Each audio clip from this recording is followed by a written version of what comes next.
Hello दोस्तों, आप सभी लोगों का हमारे चैनल पर स्वागत है। आज मैं आप लोगों के लिए मार्शल मास्टर के लेटेस्ट एपिसोड को लेकर आ गया हूं। मुझे उम्मीद है कि आप लोगों को यह एपिसोड पसंद आएगा, तो प्लीज आप लोग वीडियो को लाइक कर दीजिएगा। तो चलिए आप लोगों का बिना कोई टाइम जाए के चलते हैं इस एपिसोड की तरफ। इस एपिसोड की भी शुरुआत बिल्कुल उसी सीन से होती है जहाँ पर ये यंग मास्टर आ गया होता है और इसका नाम मिस्टर जू होता है। इस चीज को देखने के बाद इस होटल का मालिक भी यहाँ पर आ जाता है और वो मिस्टर जू को बोलता है, मैं आपसे क्षमा चाहता हूँ कि जहाँ पर जितने भी तियांजी रूम थे इन सभी को यहाँ पर इन लोगों ने बुक कर लिया है, लेकिन आपको चिंता करने की कोई भी जरूरत नहीं है। हम लोगों के होटल में यहाँ पर और भी बहुत ही ज्यादा शानदार शानदार कमरे हैं। आप चाहेंगे तो हम लोग आपको इसको दिखा सकते हैं, जो कि बहुत ही ज्यादा अच्छे कंडीशन में है। इस बात को सुनने के बाद मिस्टर जू बोलता है, क्या मैं तुम्हें यहाँ पर गरीब लग रहा हूँ जो कि तुम मुझे यहाँ पर इतने निचले कमरे को दिखा रहे हो? तुम मुझे यहाँ पर जिन कमरे के बारे में बता रहे हो उस कमरे में रहने की वजह से मेरी रेपुटेशन पे क्या असर पड़ेगा, क्या तुम्हें पता है? इसलिए मुझे वही कमरा चाहिए जो कि इन लोगों ने बुक कर लिया है, चाहे इसके लिए मुझे कितना भी ज्यादा पे करना क्यों ना पड़े, मैं पे करने के लिए तैयार हूँ। इसलिए तुम्हें कुछ भी कर इस लड़के से उस रूम को लेना होगा। इस बात को सुनने के बाद यह लड़का बोलता है, मिस्टर जू आप यहाँ पर मजाक मत कीजिए। जिस पर मिस्टर जू भी यहाँ पर सीरियस होते हुए बोलते हैं, मैं यहाँ पर मजाक नहीं कर रहा हूँ, और अगर तुम यहाँ पर इतने छोटे से काम को नहीं कर पाते हो तो तुम मुझे यहाँ पर बोल सकते हो। मुझे तो नहीं लगता है कि तुम अपने परिवार को फ्यूचर में संभाल पाओगे, क्योंकि तुम यहाँ पर इतने छोटे से काम को नहीं कर पा रहे हो तो तुम अपने परिवार की जिम्मेदारी को क्या उठाओगे? और अगर तुमने मेरे लिए उस रूम को नहीं लिया तो मैं तुमसे सारे रिश्ते को तोड़ दूंगा, जिसकी वजह से तुम्हारी फैमिली को बहुत ही ज्यादा नुकसान का सामना करना पड़ेगा। इस बात को सुनने के बाद यह लड़का भी यहाँ पर चैंग साहब को बोलता है, बड़े भाई प्लीज आप कृपा करके एक रूम को मुझे दे दीजिए, मैं इसके बदले में आपको 2-3 गुना रकम देने के लिए तैयार हूँ। इस बात को सुनने के बाद यह एल्डर चैंग साहब को बोलता है, चैंग साहब तुम इन लोगों को एक कमरा दे दो जिसमें ये दोनों रह जाएंगे और हम लोगों को यहाँ पर 3 मिलियन युआन का फायदा हो जाएगा। इस बात को यहाँ पर ये लड़का भी सुन लेता है और वो बहुत ही ज्यादा खुश हो जाता है और इन लोगों का यहाँ पर शुक्रिया अदा करने लगता है। लेकिन तभी हम लोगों को मास्टर जू को दिखाया जाता है, जो कि यहाँ पर इन लोगों को बोलता है, तुम लोग अंत में आकर इस कमरे को देने के लिए मुझे तैयार हो ही गए, लेकिन इस चीज में यहाँ पर बहुत ही ज्यादा देर हो गई है। क्या तुम लोग इस खूबसूरत लड़की को मेरे साथ कुछ दिनों के लिए रहने दोगे?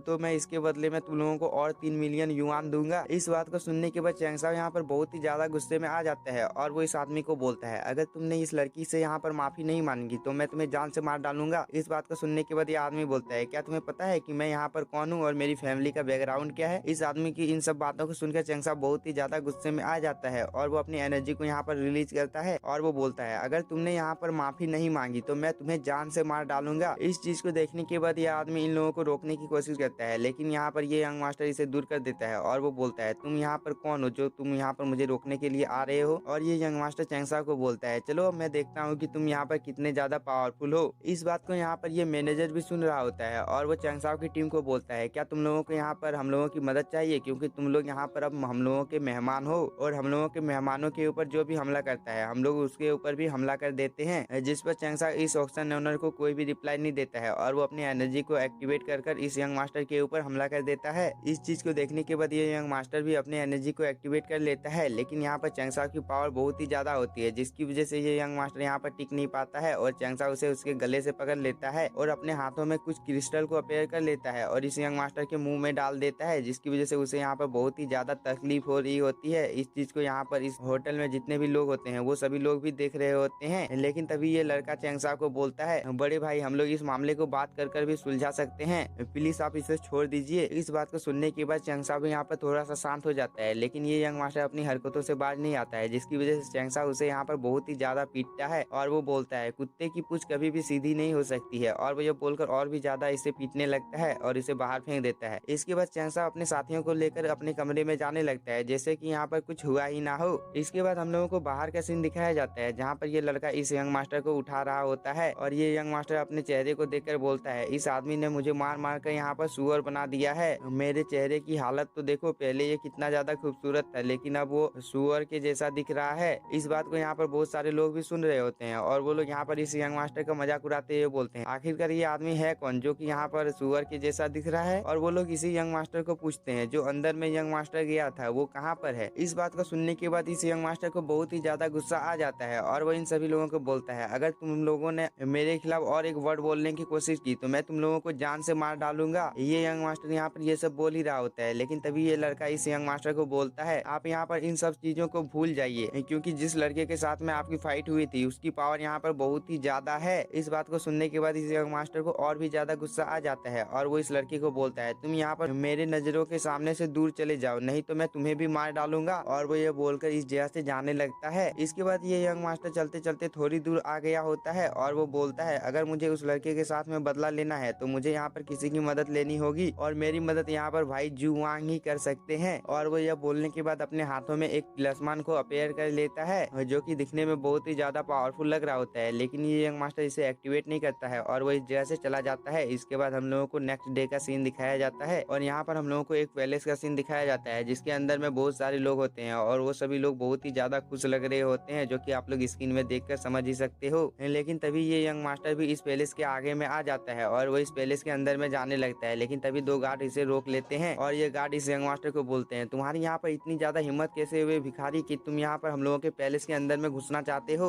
इस बात को सुनने के बाद इस यंग मास्टर को बहुत ही ज्यादा गुस्सा आ जाता है और वो इन लोगों को पीटने लगता है और वो बोलता है तुम लोग यहाँ पर मेरी शक्ल को अच्छे से देखो, मैं यहाँ पर तुम लोगों का यंग मास्टर हूँ। ये यंग मास्टर यहाँ पर इन लोगों को पीट ही रहा होता है, लेकिन तभी हम लोगों को एक लेडी को दिखाया जाता है जो कि यहाँ पर किसी के साथ में बात कर रही होती है और वो भी यहाँ पर इस यंग मास्टर को देख लेती है और वो इस यंग मास्टर के पास आते हुए बोलती है मुझे तो नहीं लगता है ये यंग मास्टर है, क्योंकि यंग मास्टर तो दिखने में बहुत ही ज्यादा खूबसूरत था और ये तो यहाँ पर सुअर के शक्ल वाला है। ये लड़की ये बोलकर यहाँ पर इस यंग मास्टर का मजाक उड़ा ही रही होती है, जिसकी वजह से इस यंग मास्टर को बहुत ही ज्यादा गुस्सा आ रहा होता है। और इसी के साथ हम लोगों का ये एपिसोड हो जाता है खत्म। अगर आप लोगों को वीडियो पसंद आया होगा तो चैनल को सब्सक्राइब कीजिए और वीडियो को like. Thank you for watching.